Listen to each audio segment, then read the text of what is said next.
야, 너 나 때문에 선생된 거야. 이게 나르시시스트는 진짜로 그걸 믿어요. 타인 사람들의 평가를 자신의 공으로 가지고 와. 조용히 그 사람을 조종해 나가기 시작해. 너가 당연히 나를 사줘야지. 아우, 너무 스트레스 받네 갑자기. 작은 비판도 못 견뎌요. 멋지고요. 잘생기고요. 이렇게 훌륭한 분이 없습니다. 사랑의 폭탄을 막 던지기 시작해요. 그러다가 어느 순간 평가 절하시킵니다. 내가 너 특별히 만나주는 거 아니지? 하면서 죄송합니다 라고 하면 죄송한지 알면서 왜 그래?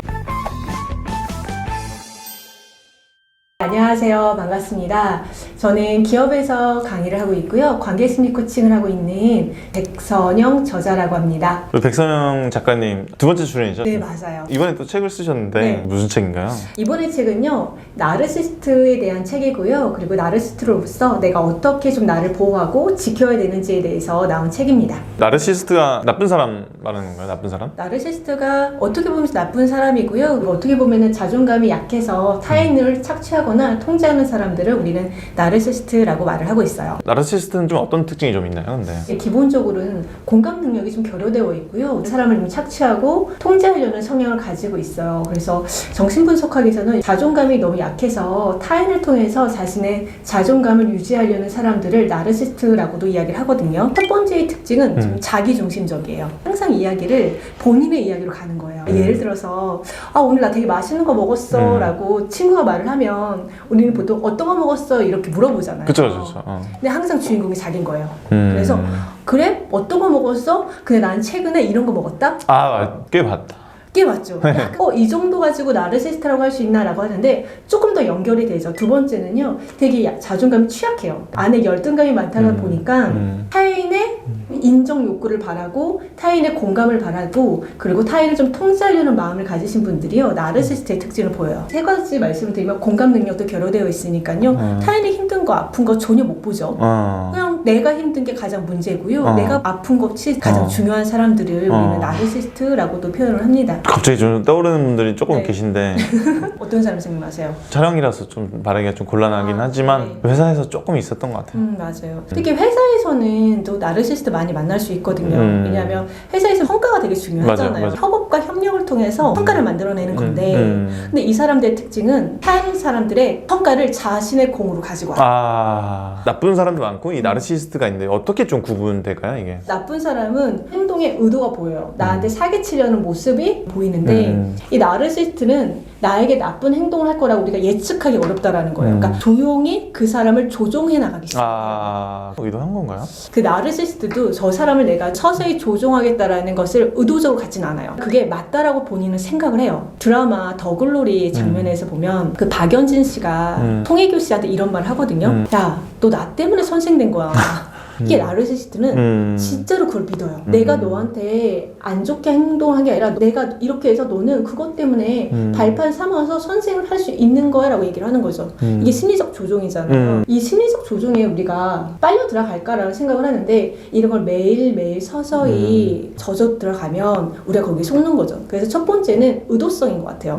나쁜 사람들은 처음부터 목적이 뭐 사기를 친다거나 이런 게 있지만 나르시스트는 목적이 거기에 있진 않다라는 거죠. 그리고 두 번째를 좀 생각해보면 관계에서도 좀 차이가 나요. 이 나쁜 사람들은 이 관계성을 아예 생각하지 않는 거죠. 근데 이 나르시스트는 저 사람을 위해서 이 나의 취약함을 보호받아야 되는 거예요. 나르시스트한테 딱 옆에 있는 단어가 자기애적 공급원이거든요. 나의 취약한 자기애를 옆 사람이 나의 그 공급을 해줘야 되는 거예요. 공급해주는 사람들의 특징은 공감력이 뛰어나요. 너 힘들었겠다. 맞아. 너 어려웠겠다. 막 이런 말 하니까 그 공감이 자기한테는 힘이 되는 거거든요. 그 사람을 이용해서 자신의 자존감을 유지하려고 해요. 그리고 세 번째는 자기 인식이 나쁜 사람들은 나중에 반성이라는 걸 좀 하거든요. 근데 나르시스트는 반성을 하진 않아요. 뭐든지의 문제는 너 탓이거든요. 밥 먹고 계속 결제를 안 하는 사람들은 나르시스트인가요? 나쁜 사람인가요? 얻어먹으려고만 하는 사람들은? 그 밥을 얻어먹으려고 하는 사람들 의도성을 봐야 되거든요. 의도성이 특권 의식과 우월성에 기반해서 하시는 분들이 있어요. 너가 당연히 나를 사줘야지. 너무 스트레스 받네 갑자기. 그러니까 나처럼 훌륭한 사람이 너를 만나는데 너가 당연히 밥 정도는 사줘야 되는 거 아니야 라고 생각을 하는 거 스트레스 받죠. 그런 나르시스트의 특징이 우월성이 되는 사람이에요. 진짜 너무 많이 당했어. 골자. 사주면 기분이 좋으니까 네, 하는 건데 네. 그건 괜찮은데 그 뭔지 모르는 사람은 어떤 사람인가요? 우리가 보통 감사를 안다라는 건 역지사지가 가능하다는 거예요. 아, 그러니까요. 나도 돈 쓰기 되게 아까운데 고혜나님이 나를 위해서 돈을 써주는구나. 너무 고마운 거잖아요. 이게 공감이 되는 거잖아요. 근데 이들은 공감이 되지 않아요. 우월성이에요. 감사가 없는 거죠. 아, 너 돈은 내 돈, 내 돈은 내 돈. 내가 너보다 우월하다는 특권의식을 가지고 있는데 그 우월감이 사실은 내면에는 열등감이라는 거죠. 아, 그래서 사실 이렇게 나르시스트는요, 작은 비판도 못 견뎌요. 아, 그러니까 예를 들어서 고혜남님이 밥을 사줄 수 있잖아요. 네. 그런데 이제 한 3번 사고 4번 사니까 속상하잖아요. 그걸 좀 표현을 했어요. 오늘은 아무개님 커피 한 잔 사주세요. 말할 수 있잖아요. 말할 수 있잖아요. 그런데 그 나르시스트는 바로 화를 냅니다. 아, 그럼 지금까지 왜 말을 안 했어? 맞아. 말을 했으면 내가 안 샀겠어. 나를 비판했다고 생각하고요. 그 비판 안에는 수치심이에요. 그러니까 작은 비판과 작은 말에도 금방 화가 나는 거예요. 남녀 관계에서 네. 남자애들이 종종 연락을 해요. 고민들을 많이 얘기해. 네. 진짜 많이 해. 아, 이 여자애는 예쁜데 진짜 한 번은 안 산다 밥을. 어떻게 해나 이거. 막 이런. 네. 사실 연애에서도 나르시스트가 되게 많아요. 나르시스트는 가족 간의 나르시스트 있고요. 모든 관계에서 나르시스트는 존재할 수 있어요. 그러네. 나르시스트의 종류를 말하면 외연적 나르시스트, 내연적 나르시스트, 악성 나르시스트로 구분되거든요. 외연적 나르시스트는 우리가 흔히 아는 모습이에요. 자신감 넘치고 말을 되게 잘하고 뭔가 매력적이고 그리고 두 번째 내연적 나르시스트는 뭔가 소심한 느낌이 있어요. 부끄러움도 많이 타고 공감도 좀 해요. 근데 가짜 공감이에요. 세 번째는 악성 나르시스트 같은 경우는 사실은 정말 기피해야 되는 반사회적이고 사이코패스와 소시오패스와 마키아벨리즘의 특징을 가진 어둠의 요소가 있는 범죄의 느낌들. 이게 악성 나르시스트인데 그 여성분이 나르시스트냐라고 말한다면 저는 확답은 드릴 수는 없어요. 근데 다만 연애하실 때 조금 조심해야 되는 꿀팁을 말씀드릴 수 있어요. 뭔가요? 첫 번째는 러브밤이라고 해요. 사랑에 폭탄을 던져요. 예를 들어서 고이남님하고 오늘 소개팅을 했어요. 했는데 너무 마음에 든 거예요. 근데 나르시스트는 처음에 가치를 올립니다. 이상화라고 하거든요. 멋지고요. 잘생기고요. 이렇게 훌륭한 분이 없습니다.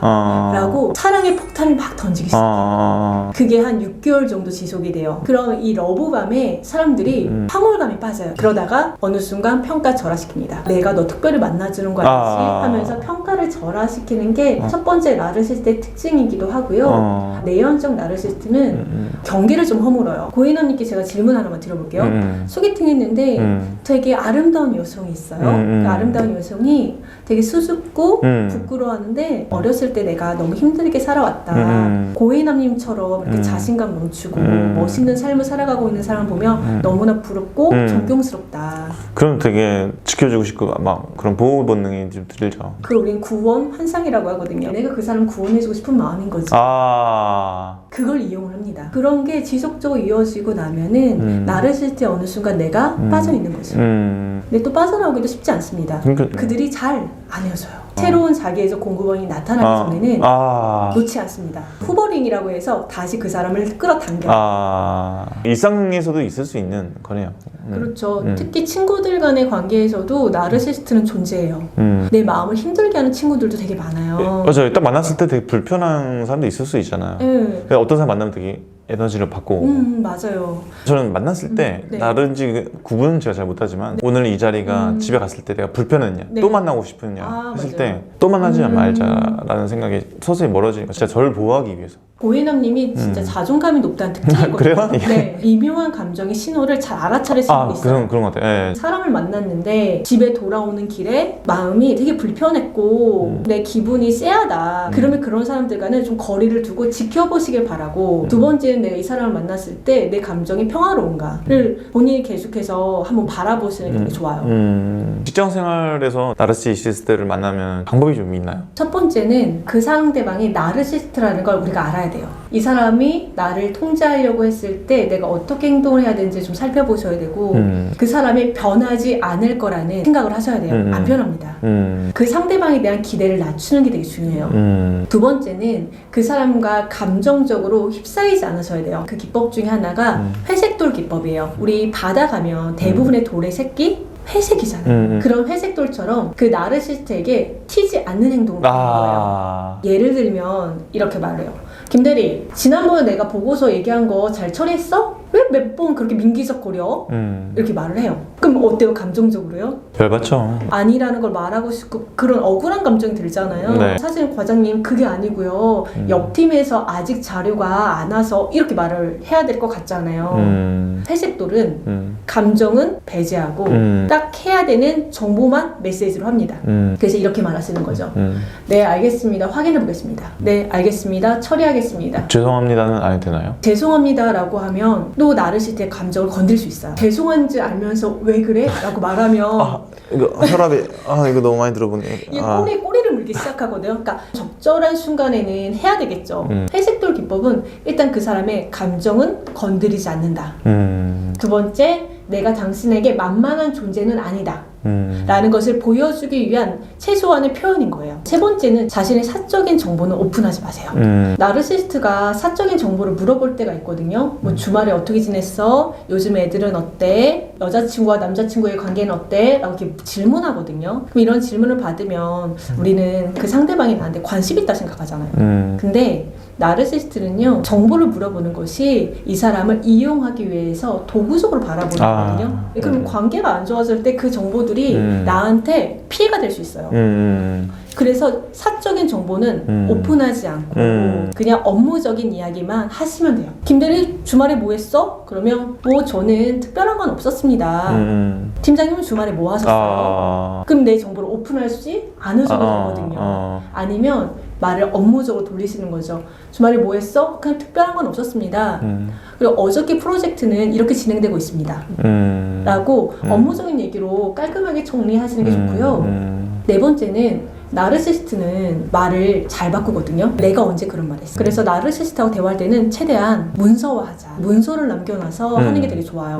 나르시시스트로부터 약간 좀 힘들어하면 심리 상담도 받는 것도 좀 도움이 될까요? 꽤 도움이 된다고 생각을 해요. 어느 정도의 관계였느냐에 따라서 좀 다를 수 있겠지만 우리가 나르시스트랑 헤어지게 되면 5단계를 경험을 하거든요. 애도의 5단계랑 동일해요. 첫 번째 부정. 왜 나한테 이런 일이 있지? 그 사람이 나르시스트가 아닐 수도 있어. 2단계 분노. 왜 나한테 이런 일이 발생한 거지? 그리고 3단계는 타협입니다. 이때 되게 무력감이 찾아와요. 4단계가 우울이거든요. 그 사람과의 관계에서 헤어지면서 슬픔이 이렇게 찾아오기 시작해요. 그리고 마지막이 수용이거든요. 그래, 이제 내 삶을 잘 살아가 보자. 이 5단계를 경험하는데 이 분노의 단계나 타협의 단계나 우울의 단계가 힘들어요. 그 사람과의 관계가 마무리가 됐고 그 사람이 나르라는 걸 알게 됐고 혼란스럽잖아요. 밤에 잠이 안 오신다는 분이 계세요. 화가 나는 거예요. 분노의 감정을 주체하지 못하니까 나르시스트한테 다시 연락을 해요. 너 때문에 내가 이렇게 힘들다. 그러면은 그때 또 나르시스트의 후보리 다시 만남의 시작이 될 수도 있어요. 또는 우울의 단계를 이렇게 왔을 때 내 감정이 너무 무력감이고 지치고 슬픔이잖아요. 그런 감정이 또 찾아오면 또 나르시스트한테 전화를 해서 너 때문에 내가 우울한 거다 라고 말할 수도 있고 이 우울을 경험하기 힘드니까 차라리 이럴 바에는 그 친구를 만나서 내가 행복한 게 낫지 않을까? 행복했던 순간을 떠올리는 거예요. 그러면서 다시 연락을 해요. 그러면서 관계에 다시 늪에 빠지는 거죠. 이럴 때 중요한 부분이 전문가의 도움을 좀 받으시면 좋으세요. 가끔 저한테 어떤 상담센터를 찾아가면 좋아요? 라고 물어보거든요. 그 최고의 상담 카페 제가 소개시켜 드릴게요. 마인드 카페입니다. 맞아요. 진짜 마인드 카페가 제가 홈페이지 이렇게 들여다보면은 전문가의 이력이 딱 보이거든요. 그러니까 믿을 수가 있는 거예요. 임상이 있으시고 한국상담심리협회 전문가 자격증이 있고 이력에 나와 있는데 되게 중요한 포인트가 뭐냐면 하단에 후기가 있어요. 리뷰가 진짜 좋은 것 같아요. 저도 네. 거기서 심리상담, 네. 그다음에 코칭, 네. 그다음에 심리검사까지 네. 다 받고 나서 되게 좋았거든요. 리뷰가 있어서 제가 어울릴 만한 분들을 선택해서 할 수 있기 때문에 네. 되게 좋았고 그리고 세 분 다 좋았어요. 제가 사실은 고인한TV에서 광고를 받아서 제가 네. 해본 건데 좋더라고요. 근데 마침 또 알고 계시더라고요. 네, 저도 심리상담과 코칭을 병행하고 있기 때문에 마인드 카페는 너무 유명하죠. 마인드 카페에서 도움을 받는 것도 중요하고요. 그리고 전 두 번째 되게 중요한 게 뭐냐면 거리예요. 그러니까 심리상담이라는 것은 일주일에 한 번 정도 상담을 받으실 거기 때문에 이동거리 되게 중요하거든요. 마인드 카페 가서 이동거리도 생각할 수 있고 그리고 이력도 확인할 수 있고 후기까지 확인할 수 있으니까 심리상담 전문가를 찾는 데는 탁월한 선택이 될 수도 있겠다라는 생각이 들긴 해요. 금액도 이렇게 딱 정확하게 나와 있죠. 맞아요. 네, 네. 그런 부분에 있어서도 마인드 카페는 워낙 상담하시는 분들한테 유명한 카페라서 믿고 뭐 추천드릴 수도 있을 것 같습니다. 네, 나르시시스트로부터 조금 네. 힘들어하는 분이 계시다면 마지막으로 좀 해주고 싶은 말씀이 있으실까요? 그 나르시스트를 만나면 이런 말씀을 많이 하세요. 이제 사람 못 믿겠다. 사람을 만나는 것이 좀 두렵다라는 말씀을 하시거든요. 워낙 그 배신감이 크기 때문이도 있고 그만큼 상처를 많이 받았다는 걸 의미해요. 첫 번째는 자신을 너무 자책하진 않았으면 좋겠다라는 말씀을 드리고 싶어요. 불교에서는요, 1차 화살은 피할 수 없지만 2차 화살은 피해야 된다라는 말이 있거든요. 나르시스트라는 사람이 나에게 다가올 거라는 건 우리가 알지 못했던 사실이잖아요. 그럼 피할 수 없었던 화살인데 2차 화살은 그 사람으로 인해서 내가 멀어졌을 때 내가 나를 자책하거나 나를 가해하면 안 된다라는 거죠. 그런 순간에는 좀 따뜻하게 돌보고 내 마음을 헤아려주고 이해해주는 것, 그것이 중요하지 않을까 말씀을 드리면서 이불 속 자기자비라는 말로 드리고 싶거든요. 우리가 보통 마음 힘들 때 시간대로 보면 대부분 밤이에요. 이때 생각이 되게 안 좋게 침투되기 시작해요. 그럴 때 나를 자책하거나 원망하지 마시고 나를 따뜻하게 돌보는 이불 속 자기자비. 그러니까 나한테 따뜻한 말을 좀 많이 해줬으면 좋겠어요. 그 두 번째는 내가 내면이 유약하지 않다라는 걸 스스로가 알아주셨으면 좋겠어요. 나르시스트한테 내가 마음이 힘들어졌지만 그걸 내가 견디고 있는 사람이고 견뎌내는 사람이잖아요. 사람을 만날 때 두렵다면 내가 나르시스트를 만나기 때문에 나르시스트를 보는 해안이 생겼잖아요. 내가 그 해안으로 사람들을 잘 경계하고 좋은 사람들하고 유대하면서 살아갈 수 있는 마음의 힘이 생긴 사람이다라고 나를 좀 따뜻하게 바라보고 내 내면의 힘을 믿어주시는 용기가 필요하지 않을까 싶습니다. 네, 오늘 진짜 좋은 말씀 나눠주셔서 감사하고 아마 네. 이 영상이 나르시시스트를 만났을 때 어떻게 대처해야 될지, 어떻게 인지해야 될지, 어떻게 네. 받아들이고 네. 대처해야 될지에 대해서 잘 알려준 영상 같아요. 아, 감사합니다. 오늘 너무 귀한 시간 내주셔서 너무 감사합니다. 네, 네, 저도 감사합니다. 네, 또 뵐게요 저희는. 네, 또 초대해 주십시오. 네, 알겠습니다. 감사합니다. 네, 고맙습니다.